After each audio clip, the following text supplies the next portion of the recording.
Hi friends, welcome to ASK properties. నా పేరు శివకృష్ణ. ఈరోజు మీ ముందుకి బ్రాండ్ న్యూ సింప్లెక్స్ హౌస్ అయితే తీసుకువచ్చాను. ఎకానమీ బడ్జెట్లో సేల్ చేస్తున్నారు. సింప్లెక్స్ హౌసెస్ దొరకడం చాలా కష్టంగా ఉంది.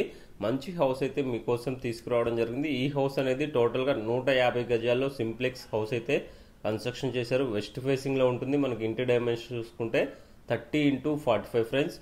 1250 ఎస్ఎఫ్టీలో ఈ హౌస్ అయితే కన్స్ట్రక్షన్ చేయడం జరిగింది. ప్రైస్ పరంగా చూసుకుంటే 1,05,00,000 ప్రైస్ అనేది కోట్ చేస్తున్నారు. ప్రైస్ అనేది మనకి సిట్టింగ్లో నెగోషియబుల్ అయితే ఉంటుంది. లొకేషన్ పరంగా చూసుకుంటే ఈ హౌస్ ఉన్న లొకేషన్ వచ్చేసరికి బీరంగూడ కమాన్ NH65 నుంచి ఈ ప్రాపర్టీ అనేది ఎగ్జాక్ట్గా మనకి 5 కిలోమీటర్ డిస్టెన్స్ అయితే ఉంటుంది. పటేల్ కూడా లొకేషన్లో ఈ ప్రాపర్టీ అయితే ఉంటుంది ఫ్రెండ్స్. ఈ ప్రాపర్టీ పైన మనకి బ్యాంక్స్ అప్ టు 80% లోన్ కూడా ప్రొవైడ్ చేయడం జరుగుతుంది. హైటెక్ సిటీకి చూసుకుంటే ఈ ప్రాపర్టీ ఎగ్జాక్ట్గా 19 కిలోమీటర్ డిస్టెన్స్ అయితే ఉంటుంది ఫ్రెండ్స్. ఫుల్ వీడియో లింక్ అనేది ఈ వీడియో కింద అయితే ప్రొవైడ్ చేశాను. యూట్యూబ్లో ఒకసారి చెక్ చేయండి. ఈ వీడియో మీకు ఇన్ఫర్మేటివ్గా అనిపిస్తే ఒక లైక్ చేయండి. అదే